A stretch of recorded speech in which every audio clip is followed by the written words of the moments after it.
Hi everyone, कैसे हैं आप सब लोग। आई होप कि सब ठीक होंगे। तो आज से हमने जो है वो स्टार्ट करना है पीवाई को, क्योंकि जूनियर असिस्टेंट का भी जो है एग्ज़ाम फॉर्म लग चुके हैं और एफए के भी अब लगना स्टार्ट हो जाएंगे। डेव्स की भी नोटिफिकेशन जो है वो जेके एसएसबी की तरफ से जो है वो निकाल दी गई है। पीवाई को से क्या होगा कि कुछ हमें नया सीखने को भी मिल सकता है अगर आपने पहले नहीं देखे, और कुछ हमें पैटर्न का भी पता चल जाएगा। जो नेट देने के लिए जा रहे हैं उनको पैटर्न का भी पता चल जाएगा। बाकी इससे जो है काफ़ी बेनिफिट हो जाएगा। डिटेल में समझने की कोशिश करेंगे। चलते हैं, करते हैं स्टार्ट। पहला क्वेश्चन हमारे पास होने वाला है। अगर आप चैनल पर नए हो तो चैनल को जरूर सब्सक्राइब कर लें। अब मैं इसको कंप्लीट होने के बाद में टेलीग्राम पर जो है इसे पोस्ट कर दूंगा पूरे पेपर को विद आंसर की। तो आप जो है वो टेलीग्राम में ज्वाइन कर लीजिएगा। अगर कुछ टाइम नहीं आता वहाँ पर तो आप वहाँ पर ज्वाइन करके रखिएगा। जैसे ही आएगा तो आपको नोटिफिकेशन वहाँ पर मिल जाएगा। क्योंकि कभी जो है टाइम नहीं मिलता, मसरूफियत की वजह से जो है वो वहाँ पर पोस्ट नहीं कर सकता आदमी, तो उस वजह। तो क्वेश्चन हमारे पास पहला कि given below are 5 scattered segments of 2 sentences indicate the correct sequence which correctly assemble the segments and complete the sentence। यहाँ पर चार जो सेंटेंस दिए गए इनको डिवाइड किया गया है पी क्यू आर एस को, और हमें इसका जो राइट ऑप्शन बनेगा, राइट सीक्वेंस बनेगी, उसके साथ हमें आंसर करना है। जैसे नीचे दिए गए हैं एस क्यू आर पी हो गया है, मतलब इससे जैसे भी जिस सीक्वेंस में बनते हैं उस हिसाब से जो सीक्वेंस में पहला लेटर आएगा उसे हम पहले लिखेंगे। जैसे हम इस आंसर क्वेश्चन का आंसर या कर देता हूँ, क्योंकि ज़्यादा अगर डीप में जाते हैं और डिटेल में जाने की कोशिश करता हूँ तो उससे क्या होगा कि वीडियो, अगर हम 100 क्वेश्चन यहाँ पर डिस्कस करते हैं तो लगभग 2 घंटे की वीडियो बन जाएगी। इसलिए मैं कोशिश करता हूँ कि शॉर्ट शॉर्ट करते और क्वेश्चन आंसर करते और निकलते रहें। तो यहाँ पे अगर है, अगर इस सीक्वेंस में लाने की कोशिश करें तो यहाँ पे आएगा दी अरोमा ऑफ फ्रेशली जो है baked bread fill the kitchen. उसके बाद आएगा it reminded her of childhood morning at her grandmother house. तो ये किस तरीके का सीक्वेंस बनता है, पहले आर, उसके बाद Q S P, Q R Q S P होगा हमारा ऑप्शन 20 का राइट ऑप्शन हो जाएगा। इस तरीके से सीक्वेंस में आएगा। तो ये पहला क्वेश्चन हमारा हो जाता है। नेक्स्ट देख लेते हैं।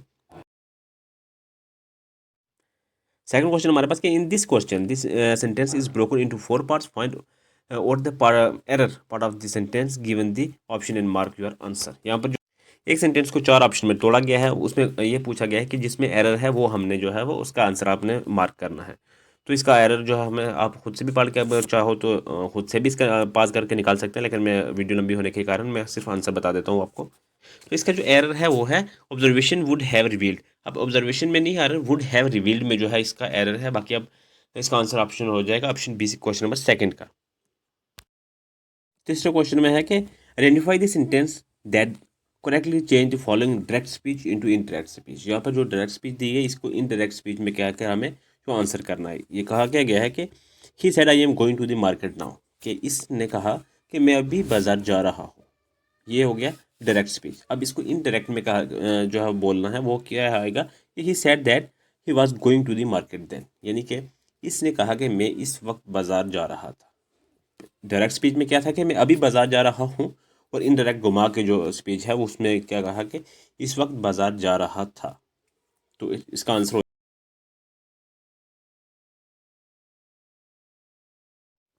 क्वेश्चन 4 है हमारे पास कि filling in the blank using a suitable modal. यहाँ पर है कि we dash have lock the gate then the dog wouldn't have got out dash. इसमें जो हमें जो सूटेबल मॉडल है वो हमें यहाँ पर लगाना है। तो क्या इसका आएगा आंसर, तो इसका रहेगा आउट टू। पहले का आएगा we ought to have lock the gate then the dog wouldn't have got.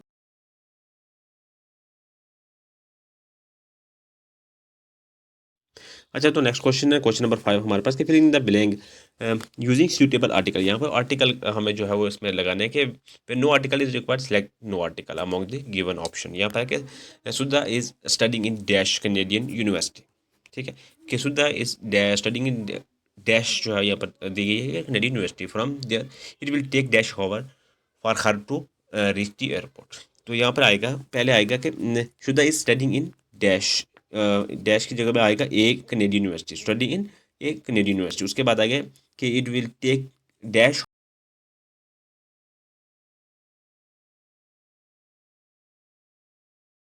तो नेक्स्ट होगा हमारा कि यहाँ पर जो है पैराग्राफ दिया गया क्वेश्चन नंबर 6, 7 और 8 जो क्वेश्चन दिए हैं उनको सोल्यूशन इस पैराग्राफ की मदद।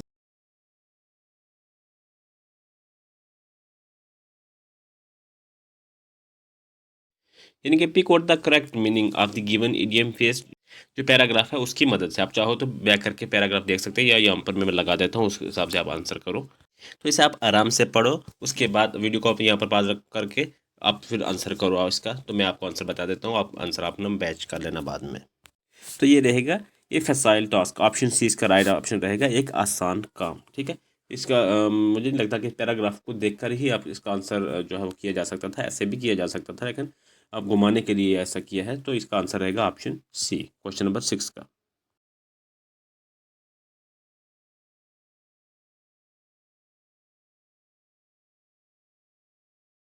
क्वेश्चन 7 हमारे पास कि which of the following pronoun is not use in the above paragraph. ये चार जो है, वी, दे, आउट, शी, ये चार प्रोनाउन है। ये पैराग्राफ में कौन सा इनमें से जो है वो नहीं इस्तेमाल में लाया गया। तो इस पैराग्राफ में हमें वी, दे, ओवर, शी देखना है कि इनमें से कौन सा जो है वो नहीं आया है। तो वी जो है वो पहली लाइन के लास्ट में आपको दिख रहा है, वी जो है आगे है। उसके बाद अगर हम देखें कि दे, उसका दे ओवर शी का इस्तेमाल, तो दे जो है वो 5वीं लाइन में जो है वो इस्तेमाल किया गया है। उसके बाद अगर देख लेते हैं ओवर और शी, ओवर जो है वो सेकंड लाइन की सेकंड पैराग्राफ की जो है वो। क्वेश्चन 8 है कि which of the following is homonyms homophones. Option हमारे पास backs, across, hair and view. इसका आंसर हमें बताना है, तो इसका आंसर रहेगा हमारे पास ऑप्शन सी, हेयर। ये भी पैराग्राफ का क्वेश्चन था, इसे भी आप अगर चाहें तो पैराग्राफ की मदद से इसे भी जो है वो खुद से कर सकते हैं। क्वेश्चन 9 है कि select the sentence with the correct punctuation. तो जय sad they were get really excited and were shouting come on. यानी कि जो है जया ने कहा कि वाकई पर ही खुश हो रहे थे और चीख रहे थे। कम ऑन यानी कि चले। तो इसका आंसर हो जाएगा ऑप्शन ए। क्वेश्चन नंबर 10 में जो है वो इसका सिनोनिम बताना है गैलेट का। तो गैलेट का मतलब भी होता है बहादुर, और वैलियंट का मतलब भी होता है बहादुर। तो इसका आंसर हो जाएगा ऑप्शन ए, क्वेश्चन नंबर 10 का। क्वेश्चन नंबर 11 में हमें एंटोनिम बताना है इडियोसिंक्रेसी का। तो इसका रहेगा हमारे पास ऑप्शन बी, कन्फॉर्मेटी। तो ऑप्शन बी हो जाएगा इसका। क्वेश्चन नंबर 12 है choose the correct meaning of the EDM by the skin of your teeth. तो इसका ये रहेगा नैरोली अवॉइडिंग समथिंग, यानी कि किसी चीज़ से परहेज करना। तो ऑप्शन डी इसका राइट हो जाएगा क्वेश्चन नंबर 12 का। नेक्स्ट क्वेश्चन में यहाँ पर फिल इन द ब्लैंक है। यहाँ पर ब्लैंक में हमें बताना है कि क्या आएगा कि she stood dash the window, she stood by the window, lost the thought, dash her future plans. Dash में आएगा यहाँ पर अबाउट हर फ्यूचर प्लान्स। तो इसका ऑप्शन ए हो जाएगा क्वेश्चन नंबर 13 का राइट आंसर। नेक्स्ट क्वेश्चन भी फिलिंग द ब्लैंक है कि the team work tirelessly dash the guidance. Dash the guidance, tirelessly dash the guidance जो हो गया वो under the guidance of their coach to improve their performance dash the challenging season. यानी कि इसका option होगा during the challenging season. Option हो जाएगा इसका सी। क्वेश्चन 15 है हमारे पास कि change sentence from active voice to passive voice. Sentence कौन सा है कि they are organise a farewell party next week, कि वो अगले हफ्ते अलविदाई पार्टी का अहतमाम कर रहे हैं। इसे हमने जो है एक्टिव वॉइस से पैसिव वॉइस में कन्वर्ट करना है। तो इसमें कौन सा जो है पैसिव वॉइस में कन्वर्ट करके आंसर आएगा हमारे पास। तो ये रहेगा ऑप्शन बी जो है इसका राइट हो जाएगा। A farewell party is being organise by them next week, यानी कि इनकी तरफ से अगले हफ्ते एक अलविदाई पार्टी का अहतमाम किया जा रहा है। तो ये हो गया पैसिव वॉइस सेंटेंस जो कन्वर्ट करके हमने बनाया। तो इसका आंसर ऑप्शन बी हो जाएगा क्वेश्चन नंबर 15 का। अब यहाँ से कुछ रीजनिंग के क्वेश्चन स्टार्ट हो जाते हैं कि find the wrong number in the following number series. यहाँ पे जो नंबर सीरीज दी गई है 336, 272, 321, 286, 310 और 294, इनमें जो रॉन्ग नंबर है वो हमें आंसर करना है। तो मैंने यहाँ पे पूरी इक्वेशन जो है वो बना दी है ताकि अच्छे से समझ आ जाए। देखिए यहाँ पर इन्होंने किया क्या है इस सीरीज़ में कि पहले 336 था, उसमें जो है वो 8 का क्यूब मिला के उस 8 का क्यूब को माइनस किया है, माइनस करके 272 आंसर आया है। तो ये जो मैंने 8 और ब्रैकेट में 2 लिखा है, ये 8 का स्क्वायर है, तो ये 64 हो गया। इसको माइनस करके 272 आंसर आया। सेकंड में क्या आ रहा है कि 272 में से जो 7 का स्क्वायर था इसे प्लस किया है, 272 में प्लस किया है 49, तो 321 आंसर आया। उसके बाद दोबारा माइनस की सीरीज चल रही है, उधर से 6 का हमें स्क्वायर निकालना है। तो 321 में से 6 का स्क्वायर जो होगा 3, उसको माइनस करना है। तो आंसर हमारे पास आएगा 285 आएगा। लेकिन जो सीक्वेंस में जो सीरीज दी गई है वो वहाँ पर दी है 286। यहाँ पे ये जो है रॉन्ग हमारे पास डिजिट मिल जाता है हमें। तो 286 जो है ऑप्शन बी में हमारा रॉन्ग ऑप्शन मिल जाता है, और जो राइट ऑप्शन हमारा रहने वाला है वो ऑप्शन बी रहेगा। ऐसे अगर बाकी वालों को भी देखेंगे तो सेम पैटर्न से ही चलता जा रहा है। पहले माइनस किया, फिर प्लस किया, फिर माइनस किया,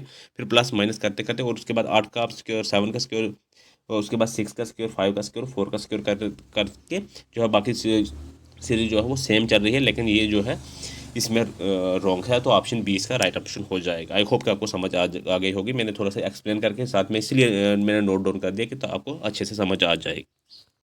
तो नेक्स्ट क्वेश्चन हमारा क्वेश्चन नंबर 17, वो भी कुछ इसी प्रकार का है। इसमें कहा गया है कि जो इस टर्म की जो लास्ट डिजिट है, लास्ट सीरीज का लास्ट नंबर है, वो हमें फाइंड करके जो है आंसर करना है।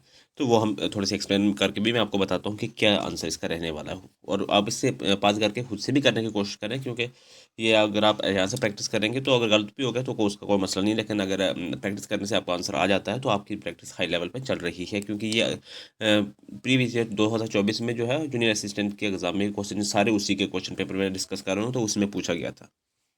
तो इस साइड में आराम से देख लो सीरीज चल कैसे रही है। देखिए पहले जो है 234 को इन्होंने डिवाइड किया है, तो डिवाइड करने के बाद आंसर हमारे पास 117 आया। उसके बाद 117 को मल्टीप्लाई किया है 3 से, ये सीक्वेंस चल रहा है 2 3 4 5 6, ऐसे ये सीक्वेंस में चल रहा है बराबर, ठीक है। 117 को जो है 3 से मल्टीप्लाई किया है तो 351 आंसर आया है। उसके बाद ऐसे ही 351 को डिवाइड 4 से किया है, फिर उसके बाद 87.75 को मल्टीप्लाई किया, क्योंकि पहले डिवाइड और मल्टीप्लाई करना था, उसके बाद आंसर हमारे पास आया है। उसके बाद ये सेम पैटर्न अगर हम लगाएं, divide multiply divide multiply divide multiply, तो अब डिवाइड किया ऑप्शन आता है। तो यहाँ पर हमने 438 को 0.75 को जो है डिवाइड करना है किससे, 6 के साथ। तो 6 का हमारा पैटर्न चलते हुए 6 का आ रहा है, तो हमारा जो है इसका आंसर बन जाएगा तो 73.125। तो आंसर इसका निकल कर आएगा हमारे पास, जो सीरीज के सीक्वेंस में लास्ट में आएगा आंसर, वो डी ऑप्शन में आएगा। तो क्वेश्चन नंबर 17 का जो है वो डी राइट आंसर हो जाएगा। क्वेश्चन नेक्स्ट हमारे पास 18 के what is the relationship between bits and bytes. देखिए एक बिट्स का जो 8 बाइट्स जो होते नहीं है, तो एक बाइट का जो 8 बिट्स होते हैं, तो इसका आंसर ही हो जाएगा ऑप्शन हमारे पास बी, ठीक है। क्वेश्चन नंबर 18 का हमारा बी राइट आंसर हो जाएगा। क्वेश्चन 19 हमारे पास, first supercomputer developed by the centre of development of advance computing Pune is, तो इसका आएगा परम 8000, ऑप्शन ए इसका राइट हो जाएगा क्वेश्चन नंबर 19 का। क्वेश्चन नंबर 20 के which of the following is the product of Meta platforming. ये मीटा के प्लेटफॉर्म के बहुत सारे प्लेटफॉर्म जो है मीटा के हैं, लेकिन यहाँ पर पूछ रहा है कि इन चार में से कौन सा है, तो इंस्टाग्राम जो है इसका राइट ऑप्शन हो जाएगा, ऑप्शन है। ऐसे तो इंस्टाग्राम है, व्हाट्सएप है, फेसबुक है, थ्रेड्स है, उसके और भी बहुत सारे हैं जो मीटा के अंडर आते हैं, तो इसलिए मैसेंजर भी है। तो यहाँ पर जो क्वेश्चन में चार ऑप्शन दिए, इनमें से एक ही जो है इसमें जो है मीटा का प्लेटफॉर्म है, तो वो है इंस्टाग्राम, तो ऑप्शन ए इसका राइट हो जाएगा। क्वेश्चन नंबर 21 में पूछ रहा है कि इनमें से जो नीचे ऑप्शन दिए गए, इनमें से कौन सी ई कॉमर्स वेबसाइट नहीं है। तो यहाँ पर बाकी तो सारी जियो, अमेजोन हो गया, बुक माई शो, ये सब जो है ई कॉमर्स साइट वेबसाइट्स हैं, तो एक फेसबुक जो ऐसी है को ई कॉमर्स वेबसाइट नहीं है, तो इसका आंसर हो जाएगा ऑप्शन सी, क्वेश्चन नंबर 21 का। तो यहाँ पे जनरेशन से, यहाँ पर हमें वो जनरेशन मैच करके हमें बतानी है, कंप्यूटर जनरेशन है, और उसके जो आगे लिस्ट टू से मैच करके हमें आंसर करना है। फर्स्ट जनरेशन का जो हमारे साथ मिल रहा है, तो वैक्यूम ट्यूब्स का जो इस्तेमाल किया था, ये फर्स्ट जनरेशन में किया था, तो इसलिए पहला आएगा। फर्स्ट के साथ 2 मैच करेगा, उसके बाद सेकंड जनरेशन के साथ 3 मैच करेगा, और उसके बाद होगा थर्ड जनरेशन के साथ 5th नंबर पर जो है ये मैच करेगा। उसके बाद फोर्थ जनरेशन के साथ हमारा जो है पहला वाला इस्तेमाल जो है माइक्रो प्रोसेसर वाला जो है जो है इसके साथ मैच करेगा, और 5th जनरेशन यानी कि लास्ट जनरेशन जो इस टाइम चल रही है, इसे आर्टिफिशियल इंटेलिजेंसी इसका जो है इस मैच करेगा, तो आप 4 वाला इसके साथ मैच करेगा, तो इसके साथ आंसर हो जाएगा ऑप्शन हमारा क्वेश्चन नंबर 22 का ऑप्शन सी जो है इसके साथ मैच कर रहा है, तो आंसर सी इसका राइट ऑप्शन हो जाएगा। खुद से भी आप पास करके भी इसे कर सकते हैं। नेक्स्ट क्वेश्चन नंबर 23 है कि consider the following statement about device driver. Device driver के रिलेटेड जो है जो राइट इन्फॉर्मेशन, राइट स्टेटमेंट्स है, वो हमें बतानी है। तो पहले ये है कि it is a hardware device that is attach to a computer. तो पहली डिवाइस जो स्टेटमेंट है वो गलत है, बाकी सारी जो स्टेटमेंट है जो है ठीक है, 2 3 4 ये ठीक है, तो इसका आंसर ऑप्शन सी हो जाएगा, 2 3 एंड 4 इस करेक्ट ऑप्शन को या करेक्ट स्टेटमेंट्स आप कह सकते हैं, तो ऑप्शन सी। क्वेश्चन 24 है कि which of the following is an example of internal hardware devices. तो इनमें से जो है वो वीडियो कार्ड जो है ये राइट ऑप्शन हो जाएगा, ये इंटरनल जो है वो हार्डवेयर डिवाइस है। तो अगर टच पैड की हम बात कर लें तो ये एक्सटर्नल इनपुट डिवाइस है। अगर वेब गेम की बात करें तो वो एक्सटर्नल पेरिफेरल डिवाइस है, और माइक्रोफोन जो है वो भी एक्सटर्नल जो है वो इनपुट डिवाइस है, ठीक है। तो इसका राइट ऑप्शन जो हमारे पास आएगा वो ऑप्शन ए हो जाएगा, वीडियो कार्ड। क्वेश्चन नंबर 25 है कि डायरेक्ट मेमोरी एक्सेस, जैसे शॉर्ट में डीएमए लिखते हैं, controller is a feature with in the computer that, तो ये इसका रहेगा transfer the data to be many memory without intervention of CPU. Answer इसका ऑप्शन ए हो जाएगा क्वेश्चन नंबर 25 का। मैं जल्दी में इसलिए बता रहा हूँ कि आपका जो है इसका वीडियो लंबी ना हो जाए, आपका टाइम ज़ाया ना हो। अगर आप चाहते हैं कि खुद से इसका आंसर, इन सब क्वेश्चनों का आंसर करना, तो वीडियो को आराम से पॉज करें, उसके बाद आंसर खुद से भी किया करें। नेक्स्ट क्वेश्चन 26 है, which of the following is not a real time operating system. तो रियल टाइम ऑपरेटिंग सिस्टम कौन सा नहीं है, तो वो है Palm OS. Palm OS is a discontinue mobile operating system. Option B इसका राइट ऑप्शन हो जाएगा। क्वेश्चन नंबर 27 है, यहाँ पर लिस्ट वन में कमांड और आगे शॉर्टकट की बताइए। ये तो सबको ज़बानी भी याद होंगी, तो मैं चलो बता देता हूँ कि रिप्लेस के लिए कौन सी शॉर्टकट की का इस्तेमाल किया जाएगा, तो वो है Ctrl+H का इस्तेमाल किया जाएगा। उसके बाद इंस्टर्ट हाइपर लिंक के लिए जो है Ctrl+K का इस्तेमाल किया जाएगा। और पेस्ट के लिए जब कोई चीज़ कॉपी करते हैं उसे पेस्ट करने के लिए किसका Ctrl+V का इस्तेमाल किया जाता है। उसके बाद कट के लिए अगर किसी चीज़ को कट करना, कट या पेस्ट करना है, कट वहाँ से उठाना है, तो उसके लिए Ctrl+X का इस्तेमाल किया जाता है। तो इसके साथ जो ये सारे मैच करेंगे हमारे पास 2 1 4 3, तो 2 1 4 3, तो ऑप्शन सी इसका राइट ऑप्शन हो जाएगा। ये आपको की तो सबको ज़बानी याद होगी, अगर किसी को नहीं याद है तो वो भी देख सकते हैं। हालांकि एक की का एक क्वेश्चन आता था, लेकिन अब जो है 4 की को मिला के एक क्वेश्चन में पूछी गई है। ये थोड़ा सा क्योंकि सबको इसका इल्म हो चुका है, तो इसलिए इन्होंने 4 को एक यानी कि 0.25 मार्क्स का एक क्वेश्चन एक यहाँ पर दिया है क्वेश्चन, ये समझ लो। तो इसका आंसर हो जाएगा ऑप्शन सी। क्वेश्चन 28 देख लेते हैं कि which of the following is a primary feature of Microsoft Access. तो इसका आंसर हमारा रहेगा option D, it is a database management system use for creating, managing and querying databases. तो ऑप्शन डी इसका राइट हो जाएगा क्वेश्चन नंबर 28 का। Question number 29 है हमारे पास कि लिस्ट वन को की जो की है उसे सेकंड लिस्ट के साथ शॉर्टकट की ऑन पावर पॉइंट प्रेजेंटेशन के साथ मैच करके हमें आंसर करना है। तो F5 जो है इसका मैच होगा starting the presentation from beginning. तो अगर Shift+F5 का देखें तो इसका starting the presentation from the current slide, तो इसका मतलब कि ये सारी की जो है ये एज इट इज ही लिखी है। तो इसलिए इसका आंसर ये ऑप्शन हमारा ए हो जाएगा। 1 2 3 4 is the right option. Question number 30 है हमारे पास के which of the following statement about MS power point slide master feature is not true. Is not true, कौन में से इनमें से जो 4 ऑप्शन दिए इनमें से कौन सा ट्रू नहीं है, मतलब कि सही नहीं है, तो वो है स्लाइड ऑप्शन सी जो है slide master can not be use to modify the font and background of slides. ये ऑप्शन सी जो है ये सही नहीं है, तो इसलिए ऑप्शन सी इसका राइट ऑप्शन हो जाएगा क्वेश्चन नंबर 30 का। तो क्वेश्चन नंबर 31 है यहाँ पर है कि which of the following statement about email protocol and services is not true. Email के रिलेटेड जो है कौन सी सर्विसेज जो है स्टेटमेंट जो है वो सही नहीं है। तो पहली ही स्टेटमेंट जो है वो गलत है। तो POP3 enable user to access their email messages directly to the server without downloading them. तो ऑप्शन ए इसका राइट ऑप्शन हो जाएगा क्वेश्चन नंबर 31 का। अच्छा, यहाँ पर एक पैसेज दिया है, इस पैसेज में से क्वेश्चन नंबर 32 से लेकर 36 तक इस पैसेज में से निकाल कर उनका आंसर करना है। तो ये आप आराम से इसे पढ़ लीजिएगा, उसके बाद आंसर खुद से भी करने की, अगर किया तो करने की कोशिश करना। कि why was the Indian friend plunge in despair, कि हिंदुस्तानी दोस्त मायूसी से क्यों डूब गया। ये पैसे से आपने इसका आंसर देखकर निकालना है। तो क्यों डूब गया, क्योंकि वो नाउम्मीद था, नाउम्मीद, ही वाज होपलेस। तो ऑप्शन सी इसका राइट आंसर हो जाएगा। 33 है कि what is the author intention in the passage, के इस पैसेज में ऑथर की जो इंटेंशन थी वो क्या थी। तो क्या थी, to contrast the Indian character with the English characters. तो ऑप्शन सी इसका राइट आंसर हो जाएगा क्वेश्चन नंबर 33 का। पैसेज से भी आप खुद से भी देख सकते हैं, तो मैं शॉर्ट इसलिए बता रहा हूँ टाइम ज़ाया ना हो। क्वेश्चन 34 के what is the continent in the context of the passage. ये भी पैसेज का क्वेश्चन है, तो इसका आंसर होगा यूरोप। ऑप्शन ए हो जाएगा राइट ऑप्शन। क्वेश्चन नंबर 35 है कि what does but in me the English man come out strong employ. तो इसमें जो है क्या आंसर इसका रहेगा कि उस क्यों स्ट्रॉन्ग इंग्लिश मैन जो है उससे स्ट्रॉन्ग था, कि उसके पास स्पेशल जो है टाइपिकल इंग्लिश करेक्टर्स थे, इसलिए स्ट्रॉन्ग था। तो ऑप्शन डी इसका राइट हो जाएगा, he had the typical English characters. Question 36 ये भी पैराग्राफ का क्वेश्चन है, पैसेज का क्वेश्चन है कि what does the author means by buck up. तो इसका क्या था, चेयर अप। ऑप्शन बी हो जाएगा इसका राइट आंसर, ये भी पैसेज से आंसर है, तो इसलिए परेशान होने की जरूरत नहीं है। पैसेज आप पढ़ोगे या वहाँ से आपने पढ़ा होगा तो वहाँ से इसका आंसर आराम से आपको मिल जाएगा। अच्छा, क्वेश्चन नंबर 37 के after returning from South Africa Gandhi ji launch his first successful satyagraha in, के साउथ अफ्रीका से वापसी के बाद गांधी जी ने अपना पहला कामयाब सत्याग्रह शुरू किया, कौन सा किया, चंपारण। ऑप्शन बी इसका राइट हो जाएगा क्वेश्चन नंबर 37 का।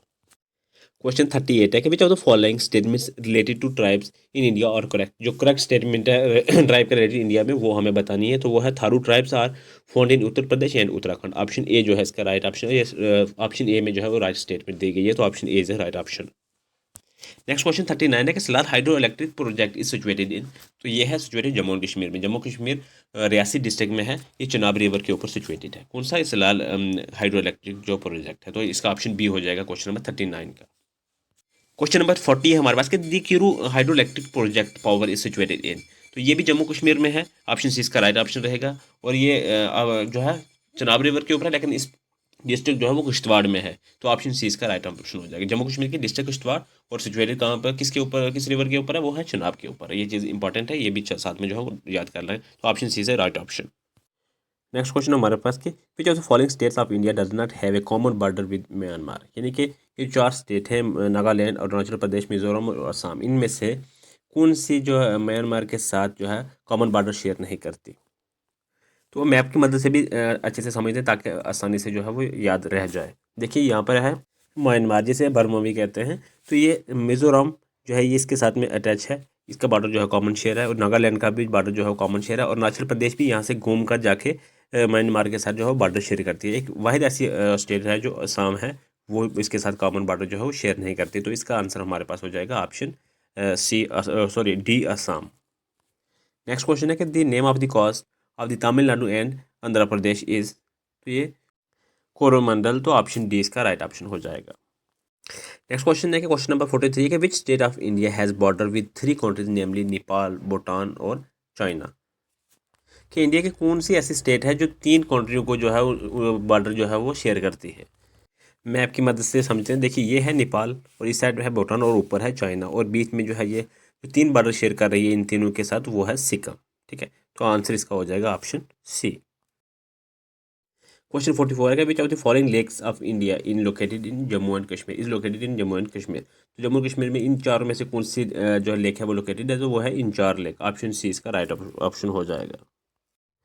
45 क्वेश्चन है कि जोजिला पास कनेक्ट, ये जोजिला पास जो माउंटेन ये कहाँ जो कनेक्ट होते हैं इस 4 ऑप्शन के साथ, तो ये है लेह और श्रीनगर के बीच में, तो साथ में, तो ये ऑप्शन बी इसका राइट हो जाएगा क्वेश्चन नंबर 45 का।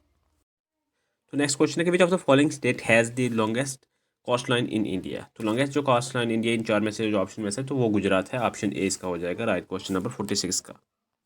क्वेश्चन 47 है कि the northernmost place of India Indira Col is situated in Ladakh. Option B इसका राइट हो जाएगा, इंदिरा कोल जो है वो लद्दाख में सिचुएटेड है।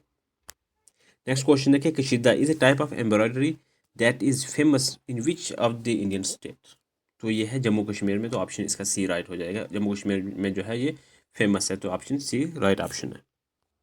नेक्स्ट क्वेश्चन हमारे पास कि which of the following is not a folk dance belong to the UT of Jammu and Kashmir, कि इनमें से 4 में से जो है कौन सा जो है folk dance Jammu Kashmir UT से जो है वो बिलोंग नहीं करता। ये याद रखना, नहीं पूछा है, तो वो कौन सा है, डंगी। ऑप्शन डी इसका राइट हो जाएगा, ये जम्मू कश्मीर के फोक डांस से जो है वो रिलेट नहीं करता। क्वेश्चन 50 है कि which one of the following is not among the principal language of Jammu and Kashmir, इनमें से 4 में से जो प्रिंसिपल लैंग्वेज जम्मू कश्मीर की नहीं है वो बतानी है। तो मोनपा जो है वो जम्मू कश्मीर की लैंग्वेज जो है नहीं है, ये कोई अरुणाचल प्रदेश की जो है लैंग्वेज है। ये कोई अरुणाचल प्रदेश का एथनिक ग्रुप है, तो उसकी ये जो है वो लैंग्वेज है मोनपा। तो ऑप्शन डी इसका राइट हो जाएगा क्वेश्चन नंबर 50 का। तो नेक्स्ट क्वेश्चन नंबर 51 है कि which is the deepest lake in Jammu and Kashmir, जो जम्मू कश्मीर की डीपेस्ट गहरी लेक है वो कौन सी है इनमें से, तो वो है मोन्सबल लेक। ऑप्शन डी इसका राइट ऑप्शन हो जाएगा। नेक्स्ट क्वेश्चन है कि the union territory of Jammu and Kashmir come into existence on, तो ये हुआ था अक्टूबर को 31 अक्टूबर 2019, यानी कि ऑप्शन बी इसका राइट ऑप्शन हो जाएगा। 31/10/2019 को जो है इसका ऑप्शन राइट है। तो नेक्स्ट देख लेते हैं कि dash is the coldest inhabited place in India, कि इंडिया की जो सबसे कोल्डेस्ट ठंडी जगह वो कौन सी है, तो वो है दराज। तो दराज जो है वो located in Kargil district of the UT of Ladakh, is widely known as coldest inhabited place in India. तो ये सेकंड वर्ल्ड की सेकंड जो है प्लेस है इंडिया में, द्रास जो है सबसे ज़्यादा ठंडी जगह है। तो ऑप्शन 20 का राइट ऑप्शन हो रहेगा। नेक्स्ट क्वेश्चन है कि India longest road tunnel is, जो इंडिया का सबसे लंबा रोड टनल है वो कौन सा है, तो वो है श्यामा प्रसाद मुखर्जी टनल, जिसे हम चिनानी नेशी टनल भी कहते हैं। ये India longest road tunnel with A length of 9.28 kilometre. ठीक है, तो इसकी लंबाई जो है 9.28 किलोमीटर है, तो ये ऑप्शन इसका ए हो जाएगा। ये लेंथ भी इससे इंपॉर्टेंट है याद रखने के लिए, तो ऑप्शन ए इसका राइट रहेगा क्वेश्चन नंबर 54 का। नेक्स्ट क्वेश्चन है कि which town is Jammu and Kashmir is also known as apple town, के जम्मू कश्मीर का कौन सा ऐसा सूबा है जो एप्पल टाउन के नाम से भी जाना जाता है, तो वो है सोपुर। ऑप्शन ए इसका राइट रहेगा क्वेश्चन नंबर 55 का। नेक्स्ट क्वेश्चन है कि which ruler labelled Kashmir as the paradise of earth, कि किस हुक्मरान ने कश्मीर को ज़मीन की जन्नत कहा, तो वो हुक्मरान थे या वो रूलर थे, जहांगीर, ऑप्शन ए इसका राइट हो जाएगा क्वेश्चन नंबर 56 का। नेक्स्ट क्वेश्चन है कि all natural numbers and zero are called as whole number. ठीक है, इस डैश में आएगा होल नंबर, तो ऑप्शन सी इसका राइट ऑप्शन हो जाएगा क्वेश्चन नंबर 57 का। नेक्स्ट क्वेश्चन ये मैथमेटिक्स का क्वेश्चन है कि P and Q are two positive integers such as P Q is 64 which are the following can not be the value of P plus Q. ये हम थोड़ा सा यहाँ पर आपको मैं टेबल बना के समझाने की कोशिश करता हूँ, आप कोशिश करना कि आपको समझ आ जाए उसकी। अच्छा, सबसे पहला स्टेप जो हमने लेना है उसमें हमने क्या करना है, इसके पेयर्स बनाना है, जो पॉजिटिव पेयर है। पहला पेयर हमारा अगर बन जाएगा 64 है, इसे हम पहला लिख देते हैं। उसके बाद सेकंड पेयर 64 का हाफ जो है 32 होएगा, उसके बाद सेकंड पेयर ये आएगा। उसके बाद 16 फोर ज़ार 64 आएगा, थर्ड पेयर ये बन जाएगा। उसके बाद 8 8 ज़ार 64 हो जाएगा, और ये फोर्थ पेयर हमारे पास बन के तैयार हो गया। अब नेक्स्ट स्टेप लेते हैं, calculation the sum P plus Q. अब जो है जितने पेयर्स थे इनको जो है प्लस करना है। जैसे कि 64 के साथ हमने पहला पेयर बना था 64, वो प्लस 1 किया तो 65 आया। उसके बाद सेकंड पेयर हमारा था 32, और 32 में 2 ऐड किया तो 34 आ गया। उसके बाद 16 था, 16 में 4 ऐड किया तो 20 आया। 8 था, 8 में ऐड किया तो 16 आया। अब हमारे पास जो है इक्वेशन यहाँ पर दी गई थी 16, 20, 35 और 65। अब ये 65 का पेयर बनता है, और 34 अब यहाँ पे ऑप्शन में 35 दिया है, तो हमारा ऑप्शन जो है यहाँ पर पूछा गया था कि कौन सा जो है वो नहीं बनता, तो वो 35 इसका आएगा राइट ऑप्शन, तो ऑप्शन सी हो जाएगा राइट ऑप्शन। बाकी जो भी है 20, 16 और 65 ये ऑलरेडी यहाँ पे हमें ऑप्शन में दिए गए हैं कि इनके पेयर बनते हैं। एक बताना था कि जिसका नहीं बन रहा था, तो वो 35 आएगा, तो इसका आंसर हो जाएगा ऑप्शन सी। नेक्स्ट क्वेश्चन है कि एक स्कूल में 40% जो बच्चे हैं वो फुटबॉल खेल रहे हैं, 50% जो बच्चे हैं वो क्रिकेट खेल रहे हैं, 18% जो बच्चे हैं वो ना फुटबॉल खेल रहे हैं और ना ही क्रिकेट खेल रहे हैं। तो the percentage of the student playing both is, हमें परसेंटेज निकाल कर जो है वो बतानी है। तो ये आंसर हमारे पास 8% स्टूडेंट्स आएंगे, तो ऑप्शन ए हो जाएगा इसका राइट आंसर। आप खुद से भी इसे कोशिश करो करने की, परसेंटेज निकाल कर खुद से भी आंसर करने की कोशिश करो कि क्या ये आंसर सही है। Option A is a right option. Option आपके पास मौजूद है, आप इसे कोशिश करो कि किस तरीके से जो 8% आया है।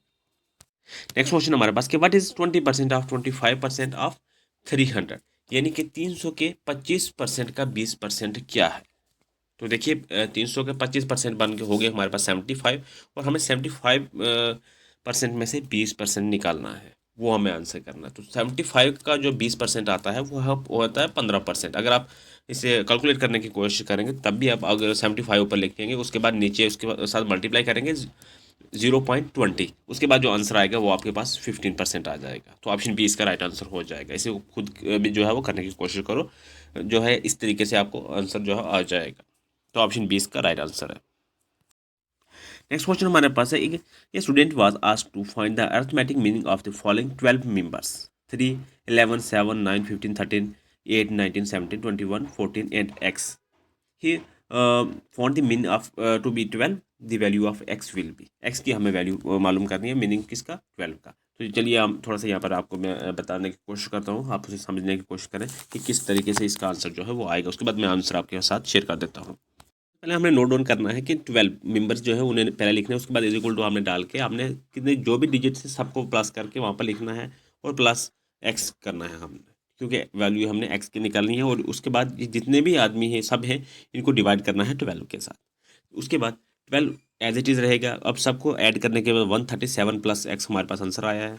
उसके बाद डिवाइड का सेम हमारे पास 12 मौजूद है। उसके बाद हमने इन 12 को और जो इस दोनों 12 को हमने मल्टीप्लाई करके 137 प्लस एक्स एज इट इज़ रहेगा। उसके बाद मल्टीप्लाई करने के बाद एक्स जो है वो पीछे आएगा, इज इक्वल टू क्या आगे चला जाएगा 137 और 144। ये उसके बाद 144 और 137 को जो है हमने माइनस करना है, क्योंकि हमें एक्स की वैल्यू निकालनी है। तो एक्स की वैल्यू हमारे पास इसमें माइनस करने के बाद 7 आ जाएगी। तो इसका आंसर हो जाएगा ऑप्शन डी, क्वेश्चन नंबर 61 का 7। नेक्स्ट क्वेश्चन हमारे पास कि the average of 100 observation was calculated as 35। It was found later that one of the observation was misread as 83 instead of 53. The correct average is। तो देखिए यहाँ पर समझने की कोशिश कीजिए कि देखिए the original total sum of the observation was 100 multiplied 35। तो इसका आंसर ये आया हमारे पास 3500। उसके बाद जो हमारे पास मिसरीड थी ऑब्जर्वेशन वो थी 83। उसके बाद इंस्टीड जो करेक्ट वैल्यू थी वो 53 थी। अब इन दोनों को जो है स्प्रेड करना है, मतलब माइनस करना है, तो हमारे पास 30 आंसर आएगा। उसके बाद जो मिसरीड वैल्यू थी 83 थी और करेक्ट वैल्यू जो थी हमारे पास 53 थी। तो इनके डिफरेंस बिटवीन जो सब्ट्रैक्ट हमने किया था original total sum of the correct sum, तो हमें यहाँ पे आप करना है 3500 से 30 को माइनस करना है, तो हमारे पास आएगा 3470 हमारे पास जो आएगा आंसर बच के। उसके बाद हमने क्या करना है कि the correct average of the correct total sum divide by the number of the observation. तो अब हमने 3470 को डिवाइड करना है 100 से, तो हमारे पास आंसर आ जाएगा 34.7। तो हमारा आंसर ही यही रहने वाला है 34.7। तो जो ऑप्शन डी हो जाएगा इसका राइट ऑप्शन रह जाएगा क्वेश्चन नंबर 62 का। नेक्स्ट क्वेश्चन हमारे पास कि if the average weight of 6 student is 50 kg, that of 2 student is 51 kg and other that is other 2 students जो हैं वो 55 kg and then average weight of all 10 student combined, और हमें सब स्टूडेंट का जो वेट कंबाइन करके जो है वो ऐड करके हमें आंसर करना है इसका कि क्या आंसर रहने वाला है क्वेश्चन नंबर 63 का। मैंने यहाँ पर बिल्कुल जो है इजी स्टेप में समझाया, हर स्टेप को मैंने लिखा है यहाँ पे ताकि आपको अच्छे से समझ आ जाए, आप अच्छे से इसे देखना पर। सबसे पहले यहाँ पर क्या करना है कि जो 6 स्टूडेंट थे वो 50 kg के थे, हमें जो 6 स्टूडेंट को 50 से जो है मल्टीप्लाई करने के बाद हमारे पास आंसर आया 300, टोटल जो हो गए 300 kg आ गया हमारे पास आंसर। फिर 2 स्टूडेंट हमारे पास कौन से थे जिनका वेट जो था वो 51 था, इनको हमने मल्टीप्लाई कर किया 2 से, क्योंकि 2 स्टूडेंट थे तो उनका वेट हो गया 102। उसके बाद हमारे पास जो 55 kg वाले स्टूडेंट थे वो भी थे 2, उनको हमने मल्टीप्लाई किया तो उनके पास वो हमारे पास आ गए कितने 110, उनका वेट हो गया 2 स्टूडेंट्स का। अब टोटल हमने करना जितने भी स्टूडेंट्स हैं इनका सबका टोटल वेट करना है, क्योंकि हमें टोटल बताना है कि कितना जो है वो हर एक स्टूडेंट का कितना वेट होगा, हमें वो उस हिसाब से जो है वो करना है। उसके बाद हमें 300 102 प्लस करना है, उसके बाद हाँ 110 को प्लस करने के बाद हमारे पास आंसर आ जाएगा 512 आंसर आएगा हमारे पास। अब हमने इसकी एवरेज निकालनी है, तो 512 को हमें डिवाइड करना है 10 के साथ, क्योंकि हमें टोटल जो है वो 10 स्टूडेंट हैं, उनको कंबाइन करके हमें जो है वो उनकी कितना kg वेट है वो हमें बताना है। तो 10 के साथ डिवाइड करने के बाद हमारे पास आंसर आएगा 51.2 kg। ठीक है, और बिल्कुल ईजी और आसान स्टेप में मैंने सब स्टेप में यहाँ पर लिखे मेंशन किए हैं ताकि आपको आसानी से समझ आएगी। तो इसका आंसर हमारे पास ऑप्शन बी हो जाएगा क्वेश्चन नंबर 63 का, जिसका वेट हमारा जो स्टूडेंट का वेट आएगा सबका तो वो 51.2 kg। चलिए नेक्स्ट क्वेश्चन है हमारे पास के the cost price of a ratio is R 600, the 5% of the cost price is charge टू वाट transportation after adding that, if the net profit to be the is 15%, then the selling price of the ratio must be, वो हमें बतानी है। अच्छा देखिए यहाँ पर गौर से देखिए, पहला स्टेप है हमारे पास, हमने कैलकुलेशन करनी है कि इसकी ट्रांसपोर्टेशन कॉस्ट की करनी है हमें, वो कितनी है 5% है, हमें 600 में से जो है वो 5% निकालना है, तो 30 इसका आंसर रहेगा हमारा 30 रुपये जो है वो ट्रांसपोर्टेशन कॉस्ट रहेगी। ठीक है, उसके बाद सेकंड स्टेप में है कि कैलकुलेशन हमने कॉस्ट प्राइस की करनी है। यहाँ पर टोटल जो है हमारे पास 600 है और उसमें से जो ट्रांसपोर्टेशन की करनी है ऐड करना है, क्योंकि हमने इसमें ट्रांसपोर्टेशन जो है वो 30 रुपये निकाले थे, अब हो गए हमारे पास 630। उसके बाद थर्ड स्टेप ने हमें लेना है कैलकुलेशन करना है डिज़ायर नेट प्रॉफिट, प्रॉफिट को हमने यहाँ पे जो है वो 15% जो है हमारे पास कॉस्ट प्राइस की जो है वो उसे हमने ऐड करना है कि नेट प्रॉफिट हमारे पास जो है 15% है, तो हमने उसके साथ जो है 360 हमारे पास टोटल थे, ट्रांसपोर्टेशन ऐड करने के बाद हमारे पास उसके बाद 15% इसका निकालना है, तो 94.5 हमारे पास बच रहे हैं, तो नेट प्रॉफिट हमारे पास 94.5 है। स्टेप 4 में हमें डिटरमाइन करना है सेलिंग प्राइस को। दी सेलिंग प्राइस जो है एसपी सेलिंग प्राइस को शॉर्ट में लिखते हैं कि टोटल कॉस्ट जो है total cost plus net profit. Selling price is equal to हमें करना है टोटल कॉस्ट प्राइस, उसके बाद प्लस नेट प्रॉफिट करने के बाद हमारे पास जो आंसर बनकर आएगा इसको सबको ऐड करने के बाद selling price cost price transportation सबको ऐड करने के बाद हमारा जो टोटल सेलिंग प्राइस जो रहने वाली वो 724.50 रहने वाला है। तो ऑप्शन हमारे पास रहेगा ए रहेगा ऑप्शन RS 724.50। मैं बहुत आसान स्टेप में समझा रहा हूँ, साथ में हर स्टेप लिख भी रहा हूँ, उससे क्या होगा कि आपको आसानी से अच्छे से समझ आ जाएगी। नेक्स्ट क्वेश्चन हमारे पास के by selling an article for RS 960 a man acres A loss of 4%, what was the cost price, ये हमें बतानी। तो आंसर हमारे पास क्या रहेगा, तो जो कॉस्ट प्राइस रहेगी वो हमारे पास 1000 रहेगी, तो ऑप्शन सी जो है इसका राइट रहेगा। नेक्स्ट क्वेश्चन हमारे पास कि by selling a car for RS 64,000 mister Rao lost 20%, then the cost price of the car is, तो इसका आंसर रहेगा कि the cost price of the car is RS 80,000। Option A जो है इसका राइट रहेगा क्वेश्चन नंबर 66 का। क्वेश्चन नंबर जो है 67 हमारे पास कि a man goes 5 kilometre east, then the turn right and goes 4 kilometre, then the turn left and goes 5 kilometre, which direction is the facing now. देखिए यहाँ पर ये बहुत इंटरेस्टिंग क्वेश्चन है, यहाँ पर डायरेक्शन के रिलेटेड क्वेश्चन है। यहाँ पर ये कह रहा है कि उसका जो फेस है वो ईस्ट की तरफ था, और ईस्ट की तरफ वो जो है ईस्ट से जो है उसने चलना स्टार्ट किया। तो ईस्ट की तरफ जो है वो 5 किलोमीटर वो उसने चलना स्टार्ट किया। उसके बाद वहाँ से राइट गोज टू 4 किलोमीटर, उसके बाद उसने राइट टर्न लिया 4 किलोमीटर। ठीक है, 4 किलोमीटर फिर चलता गया, 4 किलोमीटर राइट टर्न लेने के बाद उसने फिर लेफ्ट टर्न लिया 5 किलोमीटर। फिर जब 5 किलोमीटर टर्न लेने के बाद लेफ्ट टर्न लिया उसने, तो 5 किलोमीटर फिर वापस से चला। तो देखिए, तो उसका जो फेस था वो वापस से ईस्ट की तरफ हो गया। तो इसका आंसर यहाँ पर पूछ रहा है कि इसका जो डायरेक्शन का फेस है वो किस तरफ होगा, तो वापस से ईस्ट की तरफ हो जाएगा। तो इसका आंसर हो जाएगा ऑप्शन बी। नेक्स्ट क्वेश्चन है कि city D is to the west of city M, city R is the south of city D, if city K is to the east to city R, then which direction is city K located to respected of city D. तो वो location होगी वो south east की होगी। तो option D इसका right option रहेगा 68 question का। नेक्स्ट क्वेश्चन हमारे पास कि a boy goes to the south direction, then he turn toward left. अच्छा, मैं आपको एक इमेज के साथ में आपको समझा देता हूँ। वहाँ पर तो एक लड़के ने जो चलना स्टार्ट किया था वो नॉर्थ से किया था, लेकिन उसकी डायरेक्शन जो थी वो साउथ की तरफ थी। उसके बाद उसने जो है लेफ्ट टर्न लिया, उसकी डायरेक्शन जो है वो लेफ्ट टर्न इसकी तरफ हो गई। उसके बाद उसने एक बार फिर राइट टर्न लिया, राइट टर्न लेने के बाद उसकी जो डायरेक्शन होगी, फेस की डायरेक्शन जो होगी वो नॉर्थ की तरफ चली गई। लेकिन लास्ट टर्न उसने कहा कि एक बार फिर उसने लेफ्ट ट्रैवल जो किया, टर्न किया, उसके बाद लेफ्ट टर्न करने के बाद उसकी जो ट्रैवल डिस्टेंस ट्रैवल किया, उसके बाद वो डायरेक्शन जो उसने मूव किया, उसकी फेस डायरेक्शन वो हमें बतानी है कि कौन सी डायरेक्शन। तो फाइनल जो डायरेक्शन थी उसकी वो ईस्ट की तरफ थी। तो इसका ऑप्शन हो जाएगा बी, क्वेश्चन नंबर 69 का।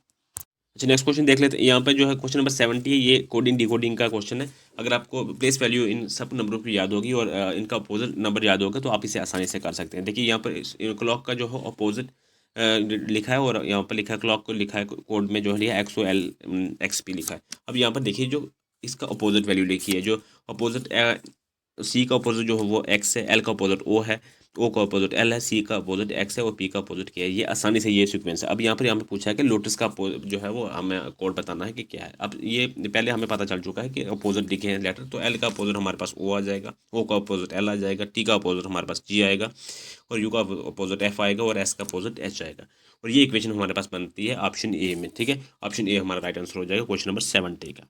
ये सबको याद भी होगी, लेकिन कोशिश करना जिन्हें नहीं याद, इनके प्लेस वैल्यू याद कर लें और इनके अपोजिट याद कर लें, ताकि एग्जाम में आपका टाइम जो है वो ज़्यादा कंज्यूम ना हो, आपको प्लेस वैल्यू पता हो, एकदम से आप जो है ऐसे क्वेश्चन कर लें।